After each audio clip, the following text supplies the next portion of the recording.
Dear students, today we start the poem Please Listen. English poem है जिसको आज हम एक्सप्लेन करेंगे. Please listen. प्लीज़ लिसन का क्या मतलब हुआ? कृपया सुनिए, कृपया ऐका. Okay, let me start. Please listen. When I ask you to listen to me and you start giving me advice, you have not done what I asked. जब मैं आपसे कुछ बोलने की कोशिश करता हूँ, कहता हूँ कि मुझे सुनो, तो आप मुझे सलाह देने लगते हो और वो नहीं करते जो मैं कहता हूँ.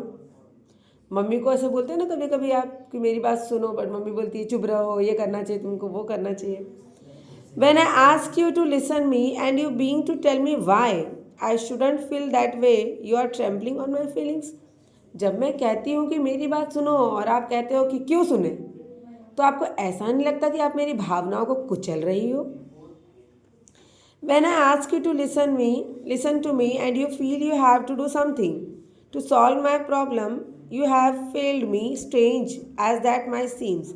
जब मैं आपसे कहती हूँ या कहता हूँ कि मेरी बात सुनो, आप मेरे लिए कुछ कर सकते हो, मेरी प्रॉब्लम को सॉल्व कर सकते हो, ऐसा मुझे लगता है, तब आपने मुझे निराश कर दिया और मेरी चीज़ों को ख़राब कर दिया. Listen, all I ask that you listen. सुनो, बस जो मैं बोलना चाहता हूँ वो सुनो. डोंट टॉक और डू, मत कुछ करो, मत बोलो. जस्ट हियर मी, सिर्फ मुझे सुनो. Advice is cheap, 20 cents will get. You both dear Abby and Billy Graham in the same newspaper.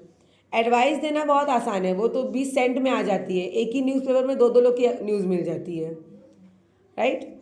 So and I can do for myself. I am not helpless. May be discourage and flattering but not helpless. मैं अपने लिए खुद बहुत कुछ कर सकता हूँ या कर सकती हूँ. मैं मजबूर नहीं हूँ. हाँ, हो सकता है मैं थोड़ी भटक गई हूँ या थोड़ा सा उलझ गई हूँ, लेकिन मैं मजबूर. When you do something for me that I can and need to do for myself, you contribute to my fear and inadequacy. अगर आप मेरे लिए कुछ करोगे तो हो सकता है मैं भी खुद के लिए कुछ कर सकूं. तो आप ज़रा सा मेरी प्रोत्साहना बढ़ाओ, उसको कम मत करो.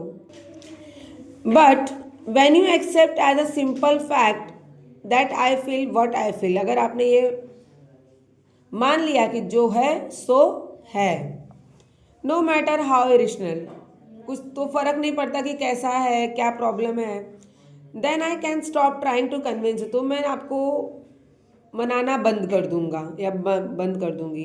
And get about this business of understanding what's behind the irrational feeling. फिर मैं खुद से ढूंढूंगी कि मेरे इस परेशानी के पीछे क्या वजह है, आपको नहीं सुनाऊंगी.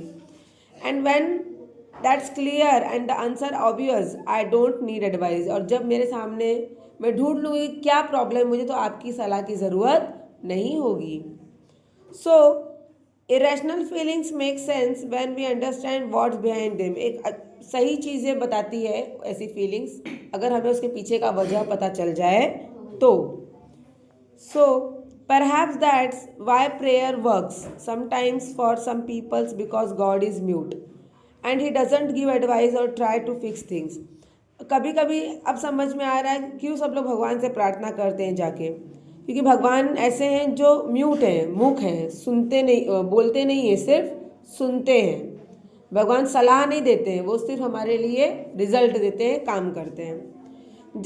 God just listen and let's you work it out for your self. भगवान आपको अपनी तरह से आपको अपनी तरह से काम करने देते हैं, वो आपको सलाह नहीं देते हैं, आपको रास्ता दिखाते हैं कि आप अपना काम खुद करो. So please listen and just hear me.